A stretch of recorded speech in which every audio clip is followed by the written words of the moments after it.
Assalamualaikum warahmatullahi wabarakatuh. Pada pertemuan ini, dalam video pembelajaran, kita akan membahas masih pada bab 1, materi pola bilangan.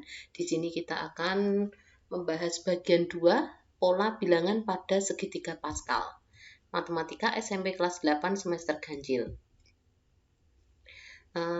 Yang akan kita bahas ini adalah bilangan-bilangan pada segitiga Pascal yang ditemukan oleh Blaise Pascal.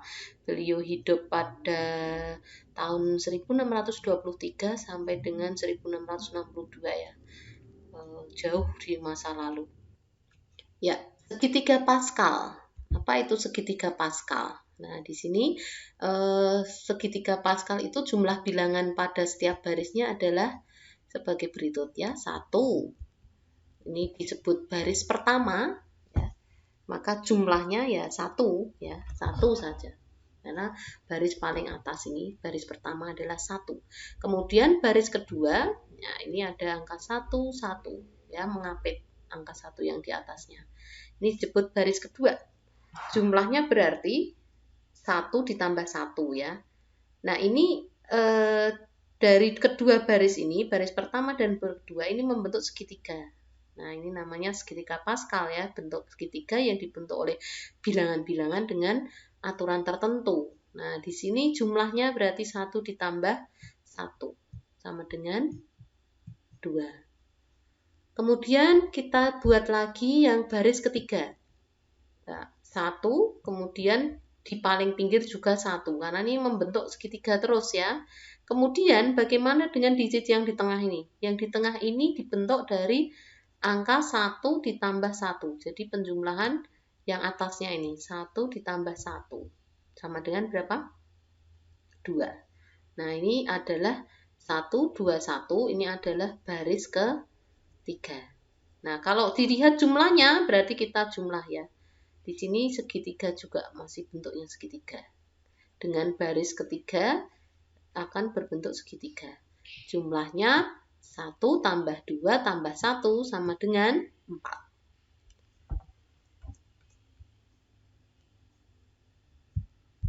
Kita coba yang baris keempat. Nah, pertama mesti kita berikan angka 1 di paling pinggir ya.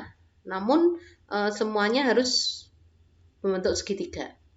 Kemudian di antaranya ini ada angka 1 dan 2 di atasnya, ini berarti nanti di bawah jumlahnya adalah 1 tambah 2 yaitu 3. Dan yang ini 1 tambah 2 lagi yaitu 3. Nah, ini disebut baris keempat. Jadi baris keempat itu apa? 1, 3, 3, 1. Masih berbentuk segitiga. Ya, sebenarnya segitiga Pascal ini namanya. Maka jumlahnya adalah 1 ditambah 3 ditambah 3 ditambah 1 sama dengan 8. Ya. Kita akan buat baris kelima. Ya. 1 di paling pinggir kiri, kemudian 1 paling pinggir kanan ya. Kemudian kita jumlahkan satu persatu yang saling berdekatan ini. 1 tambah 3 sama dengan 4, kemudian 3 ditambah 3 sama dengan 6, kemudian 3 ditambah 1 sama dengan 4. Jadi baris kelima ini dia tetap membentuk segitiga ya.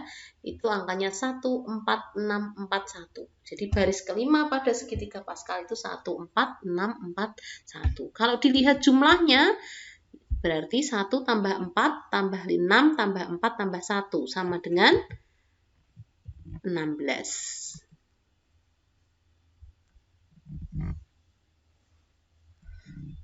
Nah, jumlah bilangan pada setiap baris segitiga Pascal, ini kita lihat jumlah bilangannya ya.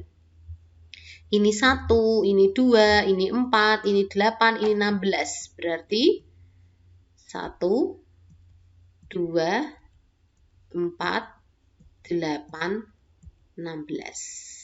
Ya, jumlah setiap bilangannya adalah 1, 2, 4, 8, 16. Nah, jumlah bilangan pada setiap baris segitiga Pascal itu dapat kita lihat tadi ya, 1, 2, 4, 8, 16. Nah, kalau kita disuruh menghitung bilangan pada baris berikutnya berapa, bagaimana caranya? Nah, kita lihat dulu. 1, 2, 4, 8, 16, kemudian berapa, dan berapa. Bagaimana caranya menentukan 3 bilangan berikutnya? Kita lihat bahwa 1 itu adalah 2 pangkat 0. Benar ya, 2 pangkat 0 sama dengan 1. Nah, naik 2 pangkat 1 berarti berapa ini yang di sini? 2 pangkat 1, oh berarti 2, benar ya. Berarti di sini 2 pangkat berapa nanti? Urut saja, 2 pangkat 2. Selanjutnya 8 itu adalah 2 pangkat 3. 16 itu adalah 2 pangkat 4. Berarti baris berikutnya adalah 2 pangkat 5, 2 pangkat 6, dan 2 pangkat 7. Berapa semuanya? Kita hitung 1, 2, 4, 8. Yang ini 2 pangkat 4 berarti 16 ya. 2 pangkat 5 berarti 32. 2 pangkat 6, 64. Ya. 2 pangkat 7, 128. Di sini kita akan melanjutkan tentang kegunaan segitiga Pascal. Yang pertama, menentukan koefisien suku-suku pada perpangkatan suku 2. Contoh misalnya, X ditambah Y pangkat 0, ya, itu sama dengan X ditambah Y pangkat 0 sama dengan 1. Ya, karena semua bilangan dipangkatkan 0 itu sama dengan 1. Jadi di sini kita bisa menuliskan 1 pada bagian paling atas ya. Ya, jadi 1 ini adalah X ditambah Y pangkat 0, koefisiennya 1. Kemudian X ditambah Y pangkat 1. Ya, kita lihat. X ditambah Y pangkat 1 ini berarti koefisien X-nya 1, koefisien Y-nya 1. Jadi kita lihat X ditambah Y pangkat 1 itu kan ya sama dengan X ditambah Y ya.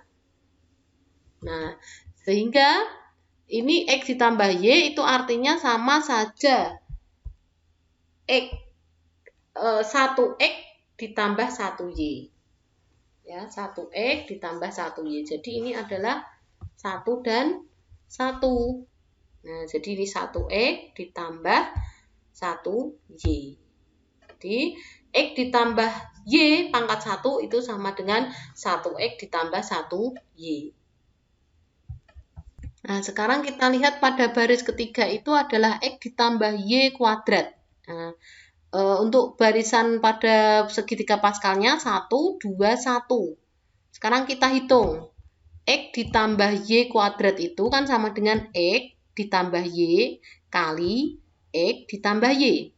Sama dengan X kali X berarti X kuadrat ditambah X kali Y ditambah Y kali X berarti bisa kita tulis X ditambah Y juga.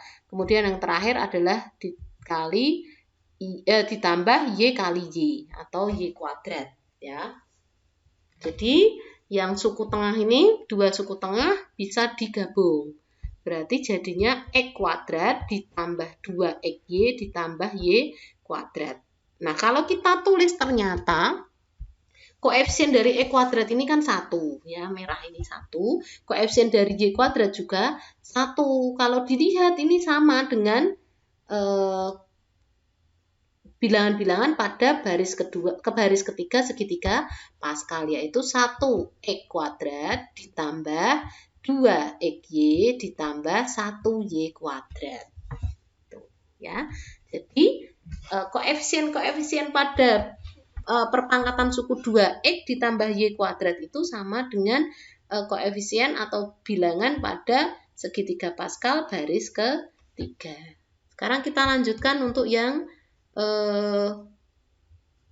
keempat ya, dan ini untuk angka 2 ini adalah kuadrat terbesar ya, kuadrat terbesar dari pangkatnya.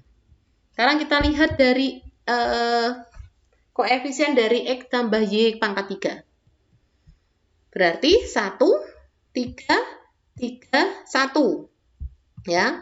Nah, ini pangkat tertingginya 3, berarti ini nanti 1X pangkat 3 ditambah 3.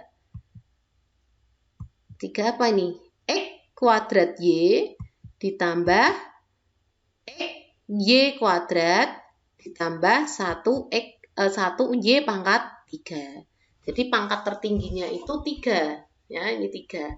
Berarti ini X-nya pangkat 3, terus berangsur-angsur, X-nya 2, Y-nya 1 pangkatnya. Kemudian X-nya 1, Y-nya pangkat 2. Baru di sini X-nya tidak ada pangkatnya. Atau pangkat 0, berarti Y-nya pangkat 3. Jadi ditulis Y pangkat 3 saja. Jadi koefisien-koefisien dari bentuk perpangkatan suku 2 ini bisa ditemukan dalam bilangan-bilangan pada segitiga Pascal. Selanjutnya yang keempat. X ditambah Y pangkat 4, ini kan pangkat tertingginya 4 ya. Ya, ini pangkat tertingginya 4. Kita lihat bilangan-bilangan segitiga Pascalnya itu 1, 4, 6, 4, 1. Nah, berarti dari yang paling kiri ini adalah X pangkat 4 ya. X pangkat 4 ditambah di sini adalah X pangkat 4 X pangkat 3 Y ya, di yang nomor 2. Jadi 1X pangkat 4 ditambah 4X pangkat 3Y ditambah 6X kuadrat Y kuadrat ya. Ini jumlahnya selalu 4. 3 tambah 1, 4. 2 tambah 2, 4. Nah, kemudian yang di sini X-nya yang pangkat 1, Y-nya yang pangkat 3. 1 tambah 3, 4. Jadi semua suku-suku dari hasil perpangkatan suku 2 ini pangkatnya ya sebesar pangkat tertingginya. Kemudian suku yang terakhir ini adalah 1Y pangkat 4. Jadi kalau kita cek tadi ya, ini pangkatnya 1, berarti pangkat tertinggi pada X-nya juga 1, pangkat tertinggi pada Y-nya juga 1. Di sini nomor baris ketiga ini pangkat tertingginya 2, berarti X-nya pangkat 2, Y-nya juga pangkat 2. Kalau di jumlah X dan Y pada suku tengah ini, X-nya pangkat 1, Y-nya pangkat 1, 1 tambah 1 juga pangkat 2. Jadi semua suku yang ada di sini pangkatnya sama dengan pangkat tertinggi. Yang ini juga 3. 3 berarti ini 2 tambah 1, 1 tambah 2, 3. Semuanya pangkat 3. Begitu pula yang X tambah Y pangkat 4. Di sini X-nya pangkat 4, ini X-nya 3, Y-nya 1, berarti 4. X-nya 2, Y-nya 2 juga 4, X-nya 1, Y-nya 3, 1, kemudian yang terakhir Y pangkat 4. Jadi koefisien-koefisien suku-suku pada perpangkatan suku 2 ini bisa ditentukan dengan mudah menggunakan segitiga Pascal. Menggunakan segitiga Pascal, tentukan X ditambah Y pangkat 5 dan X dikurangi Y pangkat 5. Kita coba untuk segitiga Pascalnya kita buat sampai dengan ada angka 5. Ya, di sini ada angka 5. Karena pangkat tertingginya 5, maka harus ada angka 5. Maka kita pilih 1, 5, 10, 10, 5, 1. Nah, kita coba tuliskan X ditambah Y pangkat 5 sama dengan 1 ditambah 5 ditambah 10 tambah 10 tambah 5 tambah 1. Jadi ini yang kita tulis adalah koefisiennya terlebih dahulu ya. Kemudian kita punya yang depan sendiri atau suku pertama yaitu X pangkat 5. Kemudian Y-nya pangkat 5, itu di belakang sendiri. Jadi nanti X-nya itu berjalan dari depan pangkatnya, Y-nya berjalan dari belakang ya. Kita tulis ya. X, Y, X, Y, X, Y, X, Y. Kemudian X-nya kita sebarkan, kita kurangi 1 ya. Jadi sini X-nya 4. Kemudian di sini X-nya 3. Kemudian di sini X-nya 2. Kemudian di sini X-nya 1, Y-nya yang ganti 4. Jadi 4 sampai 1. 4 tambah 1, 5. Kemudian berarti sini Y-nya pangkat 3. Karena 3 tambah 2, 5. Di sini Y-nya 2. Yang di sini 1, maaf. Y-nya 1. Karena 4 tambah 1, 5. 3 tambah 2, 5. 2 tambah 3, 5. 1 tambah 4, 5. Ini 5, depan sendiri 5. Jadi pangkat-pangkatnya bisa dengan mudah kita tentukan. Sekarang kita tentukan dari X dikurangi Y pangkat 5. Hasilnya adalah, kita tuliskan dulu seperti biasa ya, koefisiennya dari segitiga Pascal, tetapi di sini selang-seling ya, dari negatif, positif, negatif, positif, negatif, karena ininya negatif. Nah, kita tulis lagi X pangkat 5, kemudian Y pangkat 5 di bagian terakhir. Kemudian X, Y, X, Y, X, Y, X, Y. Kita berjalan, X-nya mulai dari 4, 3, 2, 1, kemudian Y-nya dari 4, 3, 2, itu ya, untuk kegunaan segitiga Pascal. Yang pertama. Kemudian kita akan lanjutkan kegunaan segitiga Pascal yang kedua. Digunakan untuk menentukan banyaknya himpunan bagian. Himpunan bagian kalian masih ingat ya pelajaran tentang himpunan kelas 7. Oke, jadi di sini misal K adalah himpunan A, U, E, O, maka NK sama dengan 4. Ya, banyaknya anggota K kan 4. Tentukan himpunan bagian dari K. Kita tentukan dulu yang pertama. Himpunan bagian dari K yang pertama adalah himpunan kosong. Karena setiap himpunan itu mempunyai himpunan bagian berupa himpunan kosong. Nah, himpunan kosongnya kan ada 1. Kita hitung 1. Kemudian, di sini sudah sama ya dengan baris terakhir yang kita ambil, karena NK sama dengan 4 ya kita ambil barisan yang ada angka 4-nya, bilangan pada segitiga Pascal yang ada 4-nya. Nah, ini yang satu adalah himpunan kosong. Kemudian yang kedua, himpunan bagian dengan satu anggota, berarti A, terus apa lagi? U, terus E, satu lagi O. Ada berapa jumlahnya? 4. Nah, ternyata 4 ini sama dengan ini segitiga Pascalnya yang suku kedua. Ini kita tuliskan sebagai himpunan bagian dengan satu anggota. Kemudian yang ketiga, himpunan bagian dengan 2 anggota. Kita akan mencoba mencari siapa saja anggotanya. A dengan U, kemudian A dengan E, A dengan O, A dengan E, U dengan O, dan E dengan O. Jumlahnya ada 6. Ya, jadi 6 ini adalah himpunan bagian dengan 2 anggota. Sekarang yang keempat, himpunan bagian dengan 3 anggota. Berarti A, U, E, siapa nih? A, U, O, A, E, O, dan U, E, O. Ada berapa? Ada 4 lagi. Cocok ya, ada 4. Nah, di sini berarti himpunan bagian dengan 3 anggota. Kemudian yang terakhir, yang kelima, yaitu himpunan bagian dengan 4 anggota. Berarti anggotanya ada, himpunannya ada berapa? 1, yaitu A, U, E, O. Nah, ini 1 ya. Himpunan bagian dengan 4 anggota. Itu ya. Jadi untuk menentukan banyaknya himpunan bagian kita bisa menggunakan segitiga Pascal juga. Yang berikutnya kita sekarang coba menentukan berapa banyak himpunan bagian dari himpunan A dengan NA sama dengan 5. NA sama dengan 5 itu artinya banyaknya anggota A sama dengan 5. Kita punya segitiga Pascal ini, kita ambil berarti baris yang terakhir ya, karena NA sama dengan 5. Nah, ini barisnya 1, 5, 10, 10, 5, 1. Maka himpunan bagian yang berupa himpunan kosong itu tentu saja 1 ya. Himpunan bagian yang terdiri dari 1 anggota itu adalah 5. Yang terdiri dari 2 anggota adalah 10. Kemudian yang terdiri dari 3 anggota adalah 10. Yang terdiri dari 4 anggota adalah 5, dan yang terdiri dari semua anggota atau 5 anggota adalah 1. Ya, 1 ini terdiri dari 5 anggota.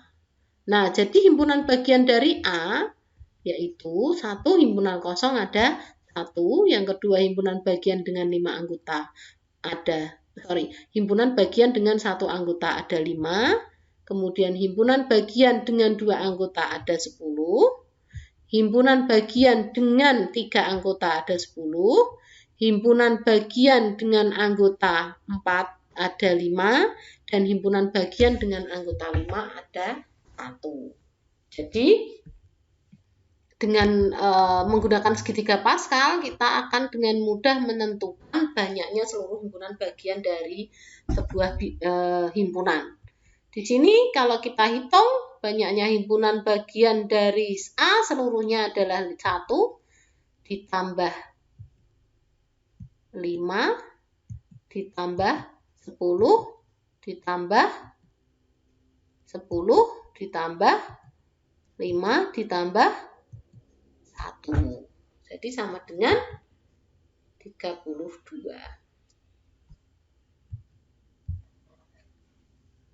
Atau banyaknya himpunan bagian dari A itu bisa kita tulis 2 pangkat 5 sama dengan 2 pangkat NA. Jadi NA-nya tadi 5. Maka banyaknya anggota himpunan bagian itu ada 2 pangkat NA. Yuk kita coba ya. Kalian silahkan membuat segitiga Pascal hingga pada baris ke-10. Ya, tadi dilanjutkan sudah sampai baris ke-5 ya. Lanjutkan sampai baris ke-10. Oke, sekian dulu untuk video pembelajaran kali ini. Semoga bermanfaat. Terima kasih atas perhatiannya. Assalamualaikum warahmatullahi wabarakatuh.